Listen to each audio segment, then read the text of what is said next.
Je vais reprendre sur la définition de l'iniquité, mot qui est en passe de disparaître de nos Bibles, pour qu'on comprenne, parce que ça a un sens bien précis. Alors, c'est le mot aven en hébreu, qui peut se traduire selon les situations et les choses.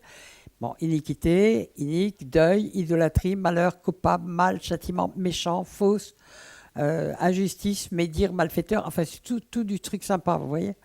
Misère, crime, vanité, injurieux, calamité, détresse. Voilà un petit peu tout ce que ça peut recouvrir, qui est traduit, enfin les mots par lesquels on traduit le mot Havel, selon la situation qui est décrite. Donc, c'est un mot qui est utilisé 78 fois dans l'Ancien Testament, donc c'est pas rien. Hein, et qui recouvre en fait tout ce qui, quand on parle de violence, on a dit ça comporte viol, ça comporte méchanceté, ça comporte cruauté, ça comporte férocité, ça comporte plein de choses dedans, d'accord. Et donc voilà. Et Habakkuk 1,3 dit « Pourquoi me fais-tu voir l'iniquité, Aven ?» Donc ce qui n'est pas beau, qui est moche, qui est horrible. « Et contemples-tu l'injustice ? Pourquoi l'oppression et la violence sont-elles devant moi ? Il y a des querelles et des discordes, et la discorde s'élève. » Donc le prophète souffrait de voir cette violence qui augmentait autour de lui. Qui ne souffre pas de voir tout ce qui est en train de l'oppression, la violence, la dureté, la méchanceté qu'on voit s'élever partout autour de nous actuellement. Et on n'a rien vu par rapport à ce qu'on risque de voir dans les temps qui arrivent. Donc si je parle de ça, c'est vraiment, c'est parce que là on est bien, on est merveilleusement, on est dans le Seigneur, etc. Mais quand vous allez rentrer chez vous, il y a déjà, en 8 jours, le paysage complet de la France a changé. Complètement. Ce qu'on n'aurait jamais pensé qu'il pouvait arriver est arrivé. D'accord ? Et maintenant, ça commence à monter, la colère, la violence, les revendications, des trucs dramatiques. La reconnaissance de l'État palestinien, il va l'instaurer tout de suite, il va réinstaurer complètement l'avortement jusqu'à plus, je ne sais pas combien de semaines ou de mois, même de grossesse. Non, mais ça va être horrible. L'euthanasie, ça va être remis. Donc, des jugements de Dieu vont tomber sur la France. Et dans les jugements, il faut vraiment beaucoup prier pour qu'il n'y ait pas la guerre civile, je l'ai dit, mais il y aura certainement beaucoup d'émeutes, beaucoup de trucs. Il y en a parmi vous qui seront obligés de fuir leur domicile et à qui Dieu dira « pars tout de suite ». Et il faudra partir sans se retourner. Parce qu'il n'y a plus aucun contrôle sur la France maintenant. Je veux dire que maintenant, les démons sont déchaînés. Il y a un déchaînement de la violence qui a commencé, mais qui maintenant va être déchaîné. Parce qu'il y a eu quelque chose de très grave qui a été fait, une combine malpropre et aussi... bon, je ne vais même pas parler de ça, mais vraiment, c'est des apprentis sorciers. Hein, parce qu'actuellement, tous les macroniens se retournent contre Macron, tous les ministres se retournent contre Macron. OK. Alors, il faut le mot grec pour iniquité, c'est anomia, qui veut dire celui qui est sans loi. D'accord ? Sans quelle loi ? La loi de Dieu. C'est-à-dire qui ignore complètement la loi de Dieu. Ou parce qu'il est ignorant, ou parce qu'il la viole. D'accord ? Mépris et violation de la loi, iniquité, méchanceté, tout découle un petit peu de ça. Et donc, en fait, dès qu'on commence à tordre la parole de Dieu, même d'un iota, ça rentre dans l'iniquité. Et après, hop, la brèche est ouverte. Et la méchanceté peut s'engloutir. La méchanceté, la violence et tout le reste. Alors, nous, actuellement, on peut s'apercevoir qu'à part très peu de nations, toutes les nations sont en rébellion profonde contre Dieu. Toutes les lois sont en une inversion des lois de Dieu. On appelle liberté ce qui est liberté de faire ce qui nous plaît, liberté de faire le pire sans se soucier des autres, chacun pour soi, et ça devient très très dur. Moi déjà je pleurais il y a 30 ans pour le monde qu'on laissait aux enfants, Mais alors aujourd'hui, qu'est-ce qu'on leur laisse? Mais les enfants, ils sont élevés en se demandant qu'est-ce qui va se passer. Nous, on savait ce qui allait se passer dans les 20 ou 30 dernières années quand j'étais jeune. Parce que tout était stable. Mais là, tout va à une vitesse vraiment, on sent que c'est la tourbillon des derniers temps. Et il faut bien reconnaître ce qu'il y a dedans. J'avais prévu de dire simplement qu'il y avait, de parler de Noé, mais puisque Max l'a fait cet après-midi, il l'avait déjà fait hier, on ne va pas en parler, et quand en plus on a eu un truc dessus. Je vais vous parler de Sodome. Il en a parlé aussi? Non, mais c'est normal. Quand on parle d'un sujet, on va forcément faire appel à des choses, mais on est en pleine actualité. Et je vais vous en parler d'une autre manière, peut-être qu'il vous en a parlé, parce que chaque texte biblique peut être vu avec un prisme différent. Et c'est ce qui fait la richesse de la parole. On n'a jamais fini de la sonder. D'accord ? Mais je ne vais pas en parler très longtemps, en réalité. Sodome, c'était viol, sodomie, la perversion des anges. Le père qui allait jusqu'à donner ses filles comme ça pour préserver les anges, il était prêt à donner ses filles à être violées par je ne sais pas combien de gars, de gens déchaînés. Donc nous voyons un petit peu ce qu'était devenu Sodome. Mais Sodome, aujourd'hui, il y a déjà 40 ans, David Wilkerson disait que le monde était devenu à l'égal de Sodome. Eh bien, s'il avait pu voir, parce qu'il est mort il y a une vingtaine d'années, je crois maintenant, s'il avait pu voir ce qu'il est devenu aujourd'hui, je veux dire que nous avons dépassé de loin la perversion de Sodome.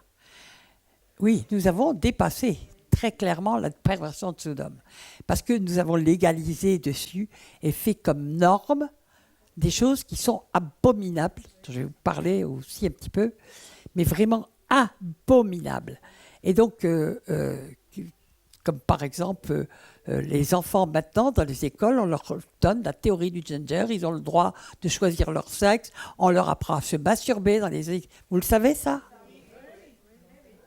Et les parents, s'ils ne le font pas, on peut leur enlever leurs enfants. Les enfants n'appartiennent plus aux parents, ils appartiennent à l'État.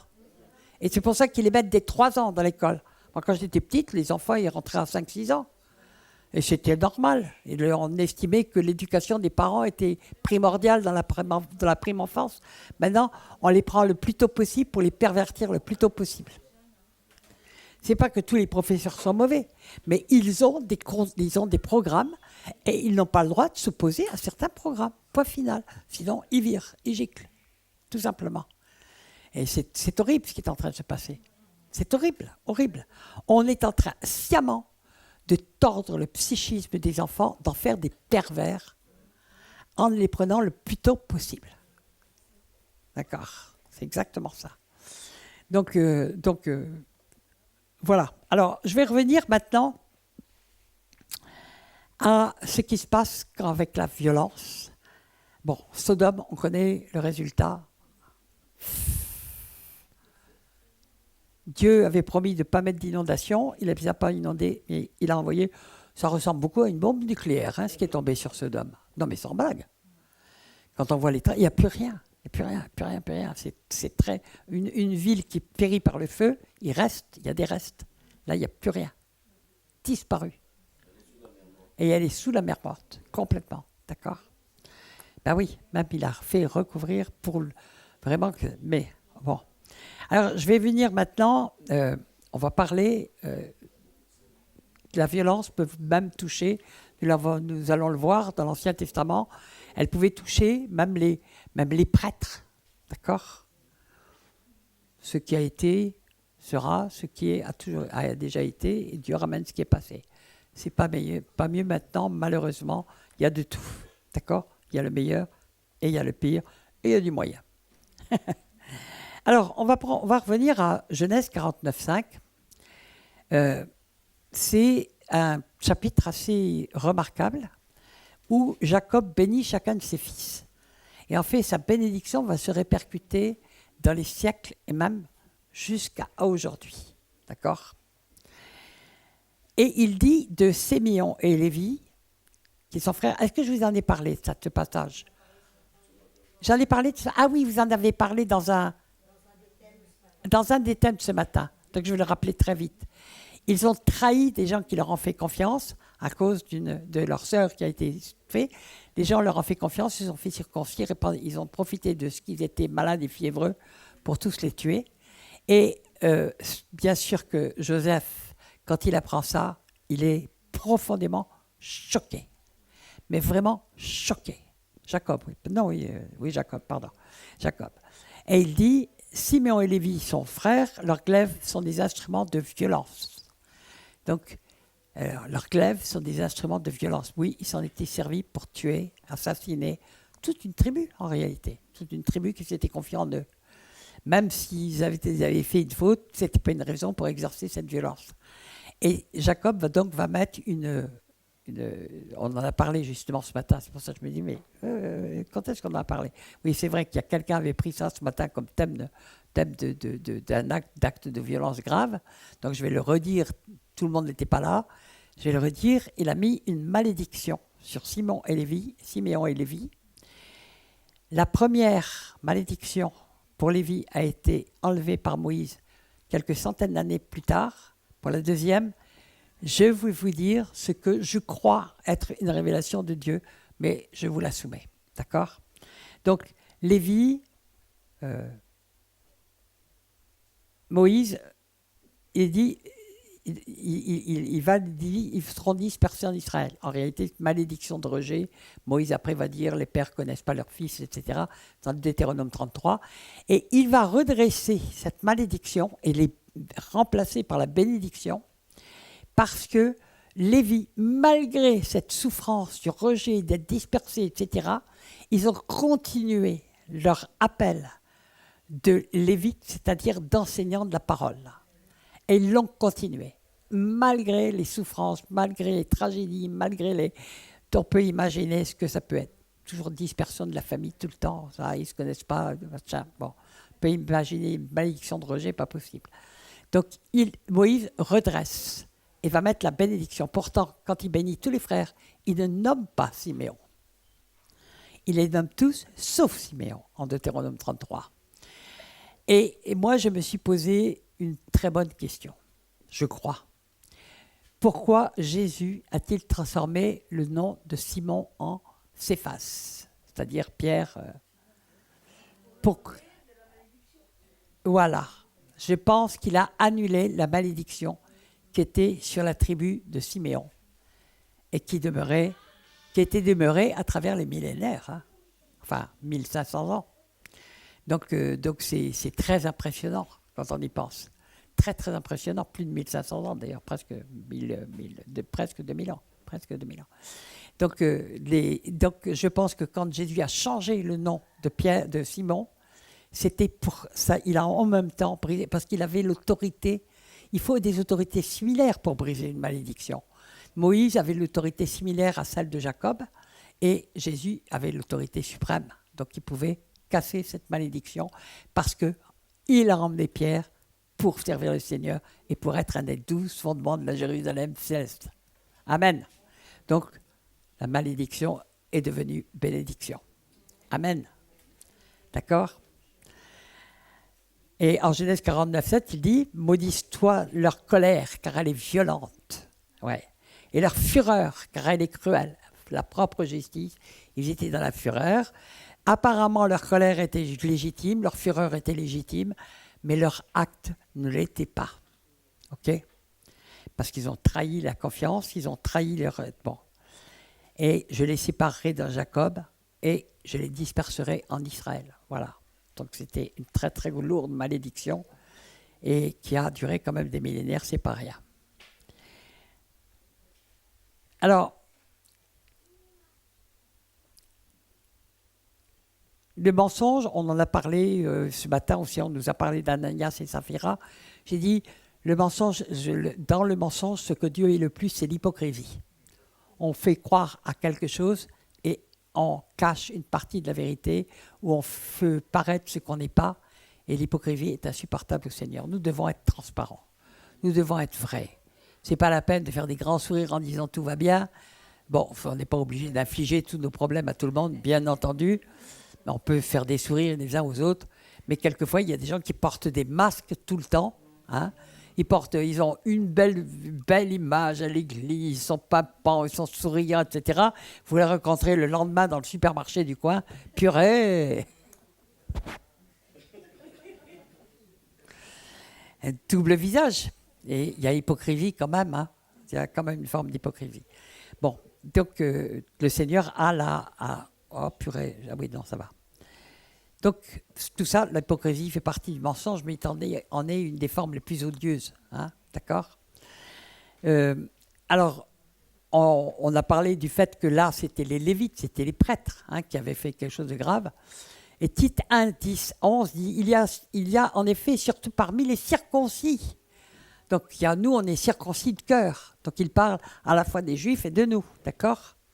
Beaucoup de gens rebelles, de vains discoureurs et des séducteurs auxquels il faut fermer la bouche. Ils bouleversent des familles entières enseignant pour un gain honteux ce qu'il ne faut pas enseigner. C'est terriblement actuel. Il y a eu de l'évangile de prospérité, la manipulation qui a été faite des gens en faisant croire que c'était biblique ce qui était dit, alors que tout était tordu. Vous savez, moi, je l'ai vécu de très près, toute cette malédiction enfin, cet évangile de prospérité. Vous savez que le Covid a eu au moins un mérite, il a arrêté net ça. Les églises se sont vidées, mais il y avait un jugement de Dieu derrière. Hein. Les églises se sont vidées, il y en a beaucoup qui sont tombés dans la ruine, parce qu'il n'y avait plus personne pour donner un dîme. Hein. Ah, mais vous savez, moi, je regarde les événements, je sais que rien n'arrive par hasard. Rien n'arrive par hasard.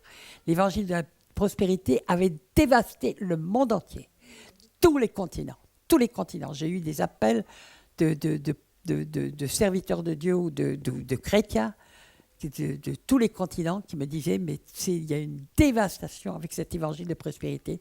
Tout le monde le... Mais tous tombaient dedans. Mais c'était impressionnant. Et parce que les autres le font, on croit qu'on peut le faire et que Dieu ne voit rien. Ben, il y a un jugement de Dieu qui est passé.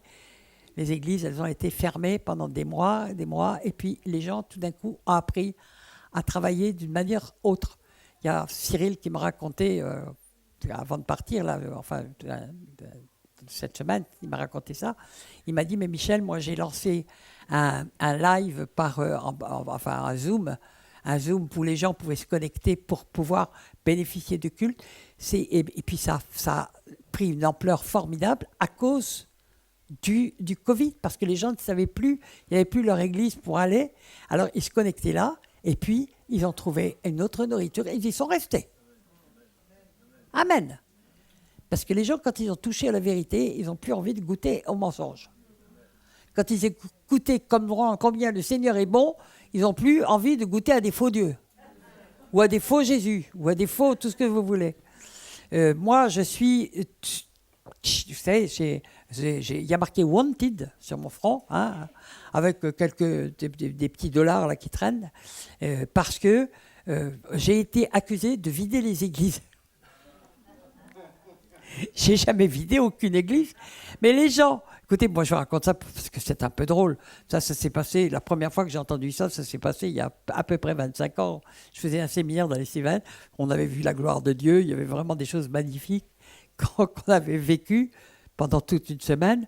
Et puis après, il y a quelqu'un qui vient de me dire, en disant, je suis revenu dans mon église, en disant, pasteur, je sais ce qu'il faut faire. Alors il a dit, mais qu'est-ce que tu me racontes, où est-ce que tu es allé? Je suis allé dans un séminaire de Michel Davigerie. Sors de cette église tout de suite.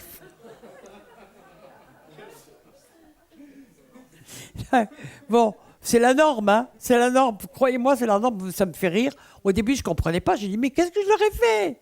Mais pourquoi ils me détestent comme ça? Mais j'ai fini par comprendre que je les dérangeais quand même un petit peu. Mais j'y étais pour rien.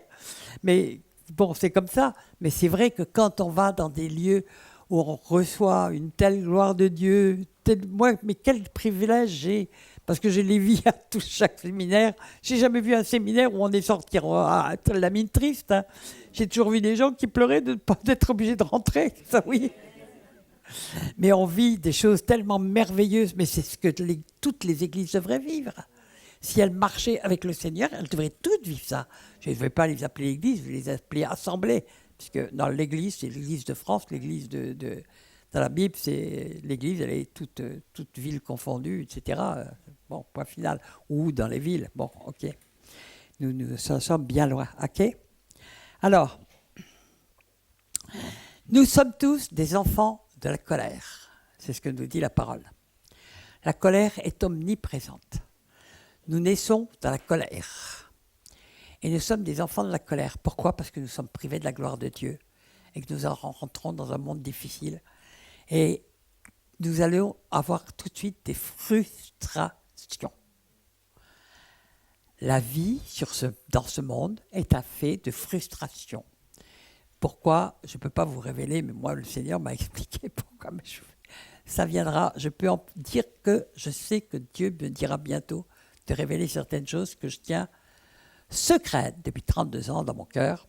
Ok, mais que j'ai quand même partagé avec certaines personnes. Mais le Seigneur m'a demandé de les garder encore au chaud dans mon cœur. Je les garde.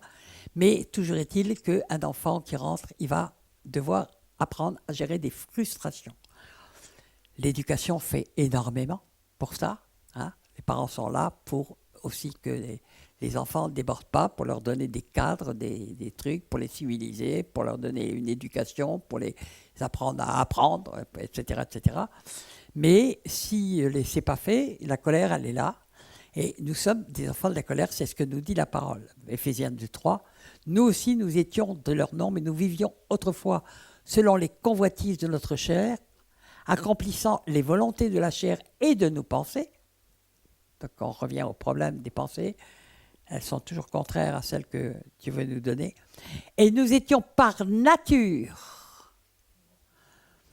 Par nature. Notre nature vient de ce que nous sommes, des enfants d'Adam d'après la chute. Et que nous devons redevenir enfants de Dieu pour changer de nature. Et nous étions par nature des enfants de colère comme les autres.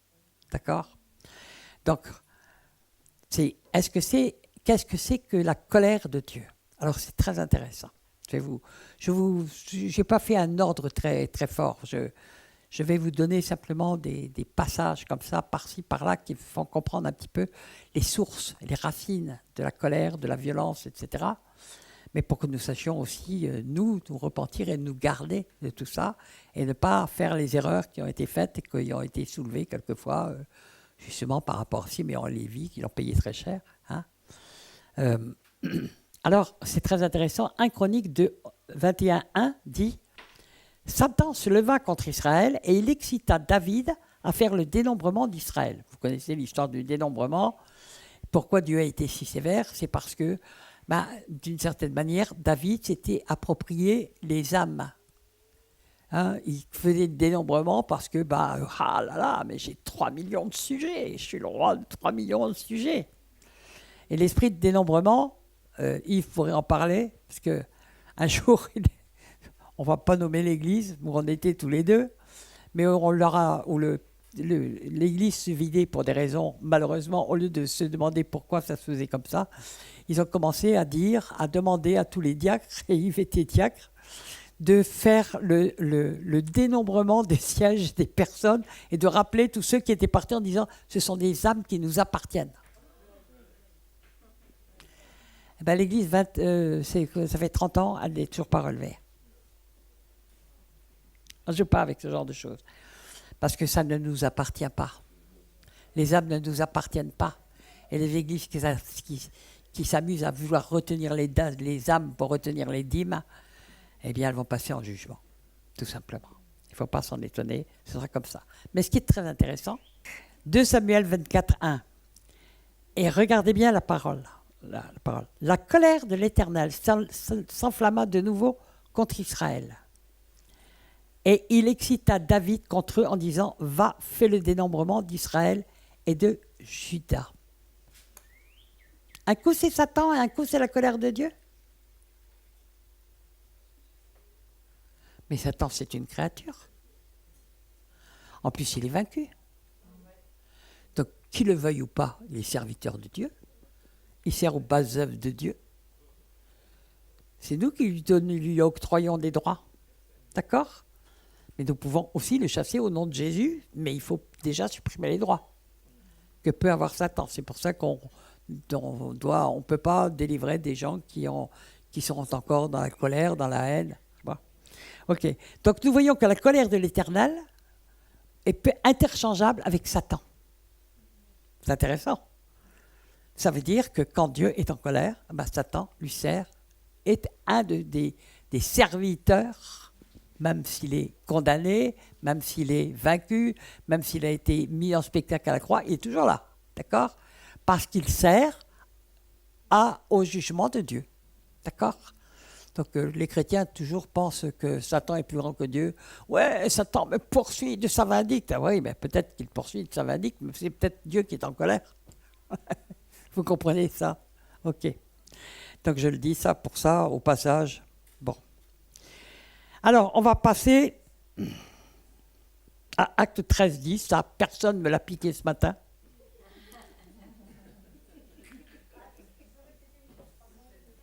Acte 13, 10. Non, mais je cite des passages comme ça. Et là, c'est Paul qui dit « Homme plein de toute espèce de ruse et de fraude, fils du diable ». Attendez, si un jour vous arrivez dans une église et que vous dites ça, purée. Fils du diable, ennemi de toute justice. Vous savez, c'est important ce qu'il y a. Ne cesseras-tu point de pervertir les voies droites du Seigneur? Waouh! L'homme, il est tombé par terre. Jean 8, 44. Vous avez pour père le diable. À qui il dit ça? Non. Non. Non.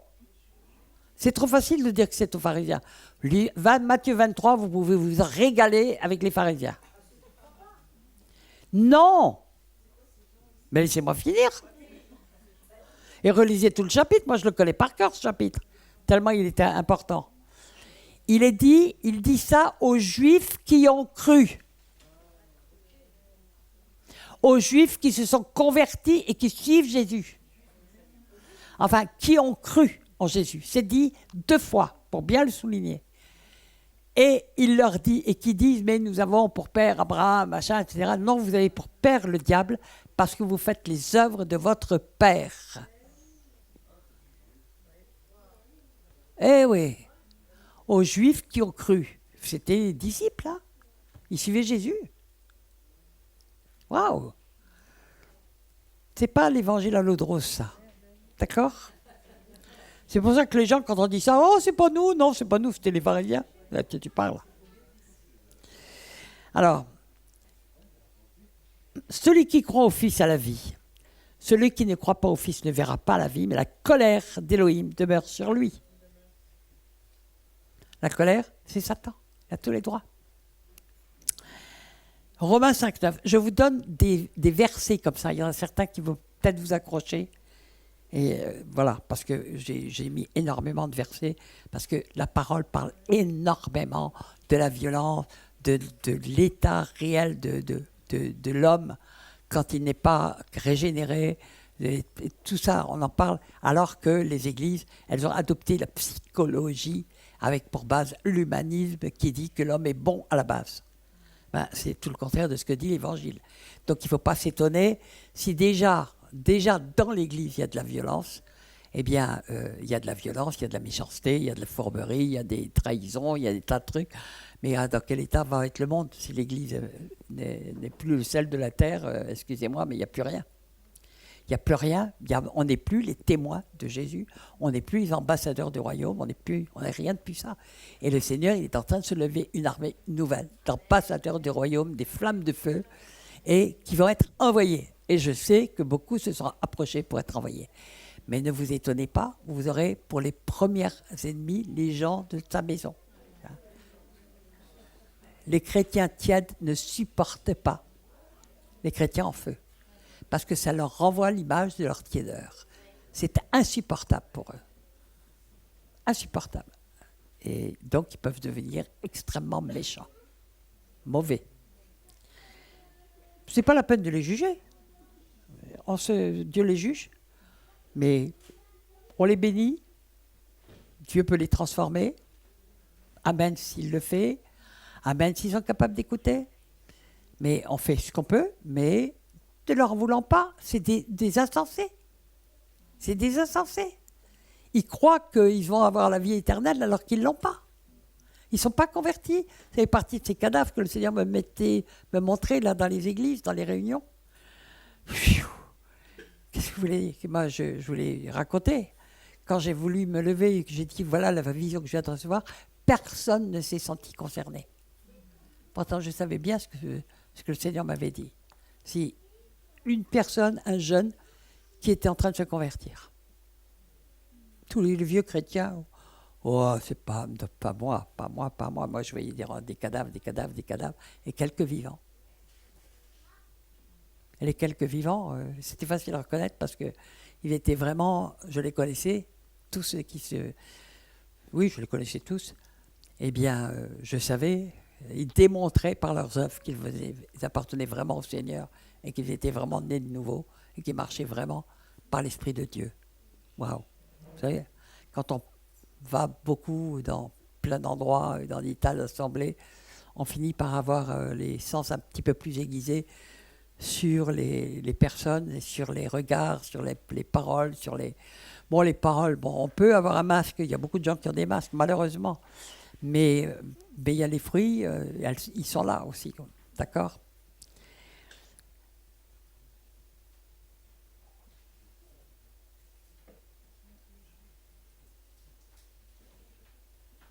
Romains 5,9, à plus forte raison. Maintenant que nous sommes justifiés par son sang, serons-nous sauvés par lui de la colère? Sinon, la colère de Dieu demeure sur nous. Et ça veut dire que Satan garde tous ses droits. Amen.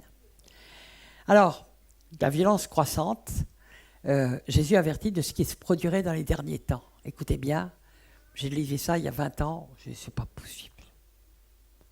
Et maintenant, je dis, c'est ce qui se passe. Matthieu 13, 12. Le frère livrera son frère à la mort. Ce qui est annoncé pour les derniers temps. Et le père son enfant. Ben oui, on livre nos enfants à la mort par l'avortement, par plein de choses. Les enfants se soulèveront contre leurs parents et les feront mourir. Ça, c'était annoncé pour les temps de la fin. C'est ce à quoi nous allons assister. Parce que nous y sommes. Quand il y a des émeutes, s'il y a une guerre civile, ça arrive tout de suite. Et puis c'est vraiment physique et c'est tout de suite. Mais malheureusement, le climat de violence est tel, de colère est tel, et la colère n'arrête pas de croître, que nous allons assister à des choses terribles. Les enfants sont complètement pervertis dès l'école, ils sont pervertis par tous les réseaux sociaux, ils sont pervertis par tous les écrans. Ils n'ont plus aucun sens de ce qui est le bien et le mal. La mort n'a plus aucun sens pour eux. Et la vie n'a plus aucune valeur. Il faut s'attendre à tout. Nous avons livré nos enfants à la mort. Eh bien, les enfants vont nous livrer à la mort. C'est triste, hein? Mais c'est comme ça. On ne peut pas imaginer pire violence, on ne peut pas imaginer pire horreur. Mais puisque Jésus l'a dit, c'est que ça va arriver. Et je pense que c'est très proche. Ça fait 40 ans que nous livrons nos enfants à la mort, par l'avortement, par les pilules du lendemain, par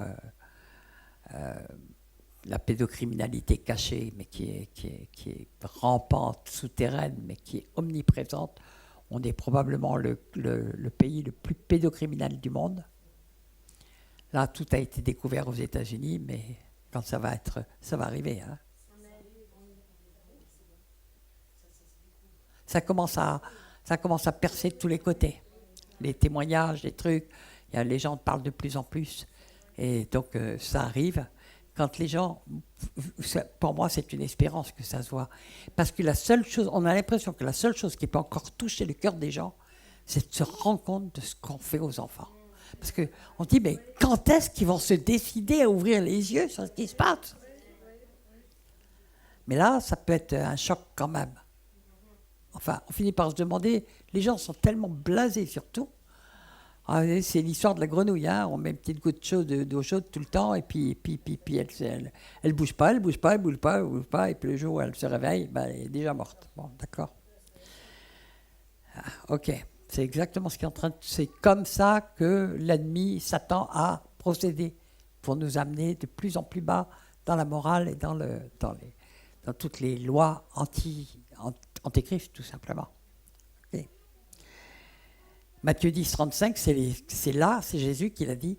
Car je suis venu mettre la division entre l'homme et son père, entre la fille et sa mère, entre la belle-mère, la belle-fille et la belle-mère, et l'homme aura pour ennemi les gens de sa maison. On se dit, mais c'est étrange, pourquoi est-ce qu'il fait ça?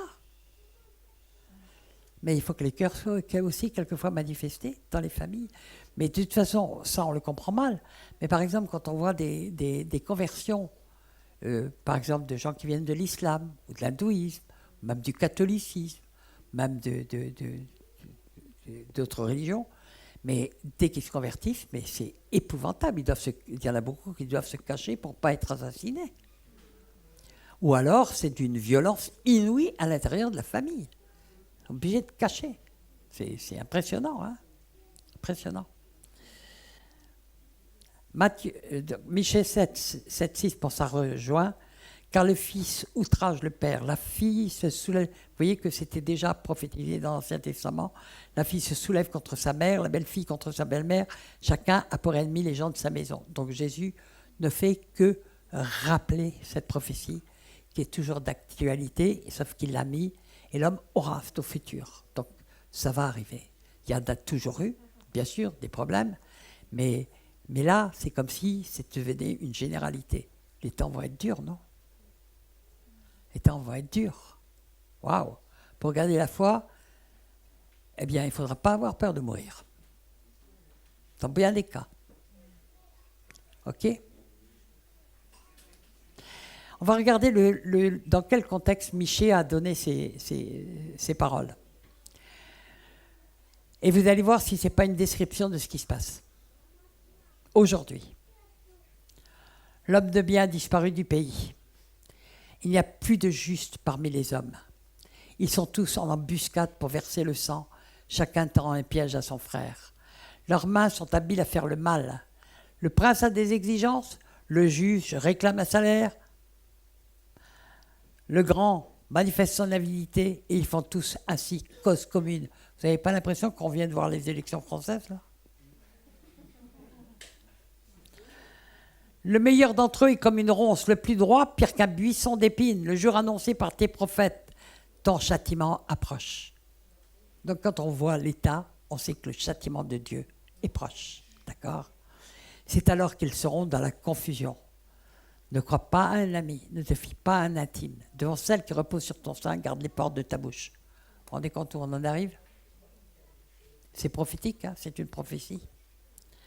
Mais c'est dans ce contexte que Michée a dit que chacun aura pour ennemi les gens de sa maison, que Jésus en a repris aussi. D'accord?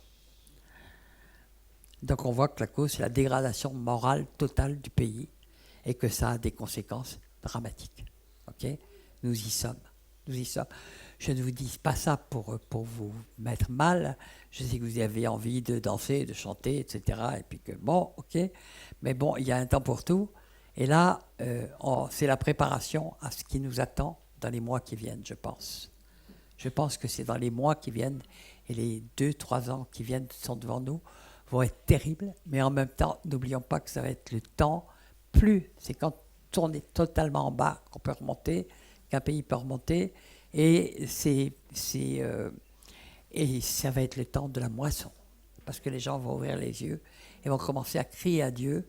Et le Seigneur nous a donné l'exemple avec Israël, qui est le peuple témoin.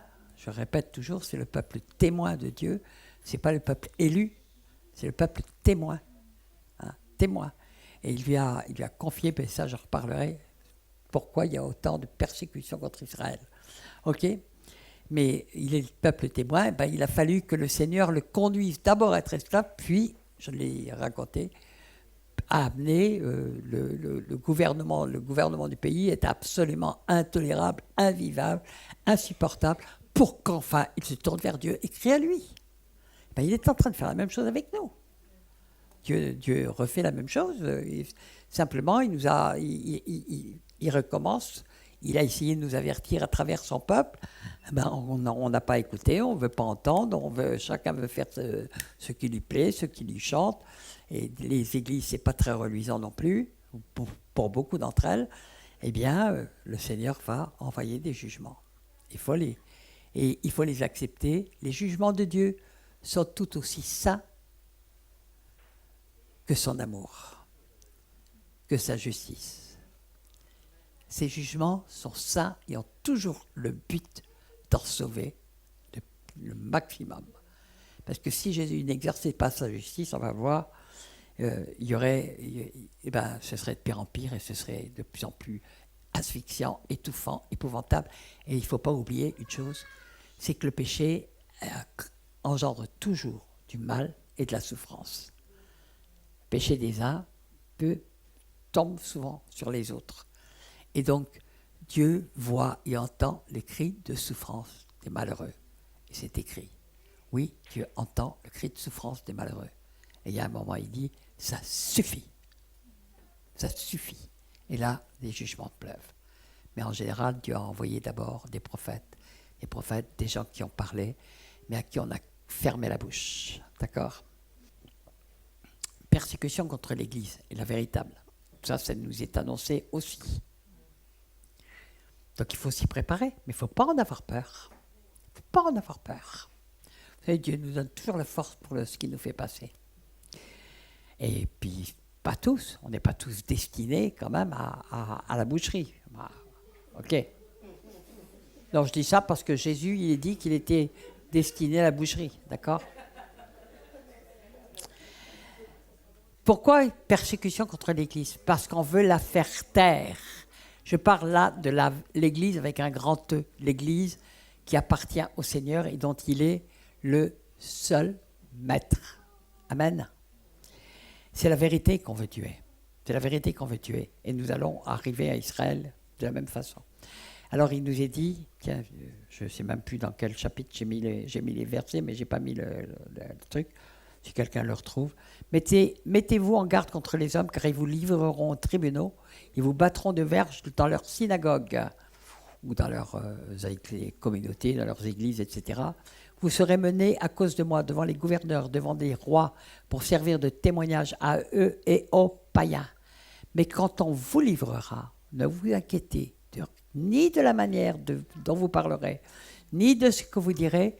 Ce que vous aurez à dire vous sera donné à l'heure même. Car ce n'est pas vous qui parlerez, c'est l'Esprit de votre Père. De votre Père. Donc on parle aux enfants de Dieu. D'accord ? Qui parlera en vous. Amen. Alors, il n'est qu'à voir à quel point les médias et les hommes politiques sortent des mensonges sur mensonges sur mensonges sur mensonges. On se retrouve dans ce qui était dit dans Michel, la vérité a disparu de la place publique. C'est effrayant, c'est ahurissant. Mais on a un chef d'État, tant pis, je m'en fous, parce que celui-là, je pense qu'il va gicler dans pas longtemps. Donc je vais le traiter tel que je l'ai traité dans mon cœur jusqu'ici. Je ne l'ai jamais respecté parce que je sais qu'il est venu par effraction, qu'il s'est emparé par la ruse, et qui n'a jamais été légitime, et c'est pour ça qu'il n'a aucune autorité possible. Parce que même pour Hérode, pour Pilate, Jésus lui a dit « Tu n'aurais pas cette autorité si elle ne t'avait pas été donnée d'en haut. » Mais toutes les autorités ne sont pas données d'en haut. Hein? Il est dit aussi dans Daniel, il s'emparera du pouvoir par la ruse et par la violence. Il s'emparait du pouvoir par la magouille, par les trucs, par les machins. Et il a cru faire un truc vraiment machin, ça se retourne contre lui. Je pense qu'il va prendre ses clics et ses claques parce que le Seigneur m'a donné cette vision il y a en 2017 quand il a commencé. D'accord. Alors, je les plains, hein. Je n'ai pas de haine, pas de colère. J'ai dit, mais ce qui m'affole, c'est que la France soit devenue aveugle. Et je dis, qu'est-ce qui a fait que la France a pu devenir aussi aveugle ? Le péché. Le péché l'a aveuglé. Et donc, ils ont eu les politiques qu'ils méritaient. On a eu ça. Je dis on parce que je m'associe. Et que je demande souvent pardon au Seigneur. Moi, c'est un truc. Bon. Alors, on va dire Matthieu 7, 7, il est... non, pardon, Michée 7, 7. Pour moi, je regarderai vers l'Éternel. Je mettrai mon espérance dans le Dieu de mon salut. Mon Dieu m'exaucera. Mettons, toujours, je vais mettre de plus en plus des messages d'espérance. Amen. Mais nous devons avoir les yeux ouverts. Nous ne pouvons pas avoir des œillères. Nous ne pouvons pas jouer la politique de l'autruche. Nous avons des enfants, des petits-enfants, même des arrière-petits-enfants. J'ai un arrière-petit-fils qui va venir la semaine prochaine à la maison. Bien, je n'ai pas encore vu. Okay. Bien, bah oui, parce que je vais lui faire des bisous. Les papouilles. Alors, ce qui est le comble de l'injustice et de l'iniquité, c'est l'impunité. Et je ne sais pas si vous entendez, ça fait des années que les gens pleurent et disent « Mais c'est pas possible, mais des tribunaux relâchent systématiquement les gens. Ils sont vraiment corrompus. » Il n'y a pas de doute, ils sont vraiment corrompus.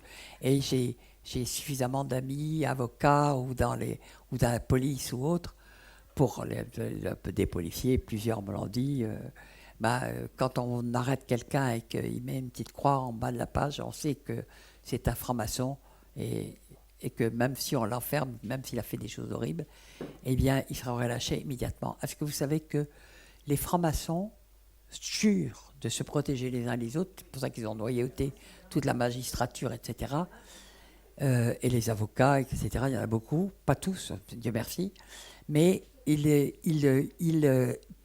jurent, vraiment, ils font le serment de se protéger de tout, sauf de l'assassinat.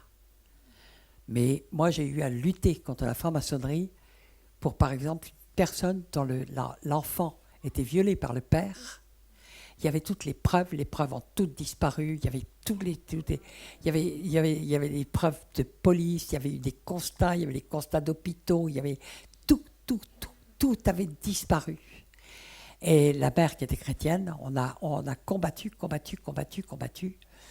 dans vraiment selon les principes bibliques pour qui se divisent entre eux et qui se dissocient. Et on a mis 5 ans de bagarre. Mais pendant ces 5 ans, il s'est passé quelque chose d'extravagant parce qu'elle a été convoquée régulièrement à la police qui lui disait « Madame, vous devez présenter votre mari selon le décret de justice. Vous devez présenter votre fille à votre mari tous les 15 jours. Et il a le droit de le prendre pendant le week-end. » Et là, évidemment, l'enfant, elle hurlait de terreur à l'idée de ça. Mais c'était ça où elle avait droit à 10 ans de prison, plus des amendes absolument colossales, et il s'était arrangé pour qu'elle ne puisse même plus travailler partout. D'accord ? Il était franc-maçon. C'est pour ça que tout avait disparu. Mais nous, on a commencé à combattre, selon les règles, on n'a pas lâché. Et déjà, pendant les 5 ans, c'était extraordinaire, parce que chaque fois que le mari voulait venir prendre la fille, il avait un empêchement. 5 ans d'affilée, des empêchements tous les 15 jours. Et elle faisait venir la police, elle faisait faire le constat qu'il n'était pas venu le prendre. Mais elle était obligée de faire le constat. Et puis un jour, elle m'appelle en disant « Michel, tu ne sais pas ce qui vient de m'arriver ?» Parce qu'en plus, la gamine avait écrit un cahier, le juge avait refusé de la recevoir, elle avait fait son journal intime en racontant tout. Ils n'ont jamais voulu mettre la pièce au dossier, tant que je vous en passe de tous les côtés, tellement c'était ignoble de voir cette couverture de tous comme ça. Et elle me dit, Michel, il s'est passé un truc incroyable. J'ai été convoqué de nouveau à la police et j'y suis allé en tremblant parce que chaque fois c'était des menaces très graves, très lourdes. Et j'ai eu peur même qu'on m'enlève ma fille, etc. Parce qu'il y avait eu la menace qui avait été faite, etc. Elle me dit, devine ce qui vient de m'arriver. Ben non, je ne pouvais pas deviner. Et elle me dit, voilà, la gendarmette qui m'avait jusqu'ici fait venir, c'était une gendarmette, qui m'avait fait venir et qui m'avait menacé depuis 5 ans si je ne présentais pas, Elle m'a dit, écoutez, je vous ai fait venir aujourd'hui parce que je pense qu'il faudrait que je requalifie votre dossier. Mais attendez, je ne sais pas encore comment le requalifier, alors je vais aller demander à mon chef. Et il y avait toutes les pièces qui avaient disparu, qui étaient étalées sur la table, avec tous les numéros. Elle n'avait plus qu'à prendre tous les numéros. Il faut dire que les avocats qu'elle avait pris, 3, s'étaient retournés contre elle. Pareil. Elle a pu prendre tous les numéros ça s'appelle le séquestre, je crois, de registre, et ça, c'est vraiment la preuve que les pièces ont existé. Et elle a pu prendre tout ça, et puis la gendarmette est partie comme ça pendant presque 20 minutes, puis elle est revenue comme si de rien n'était. Donc on ne va plus requalifier votre truc comme refus de présenter les enfants, on va mettre, je ne me souviens plus ce qu'elle m'a dit, ils avaient tout requalifié. Dieu avait retourné. Le juge qui avait jugé, déplacé. Un autre juge qui arrive. L'avocat qu'elle avait eu, elle venait d'avoir un avocat chrétien, qui n'avait plus qu'à prendre toutes les pièces. Le mari était tellement sûr d'avoir gagné qu'il ne s'est même pas présenté.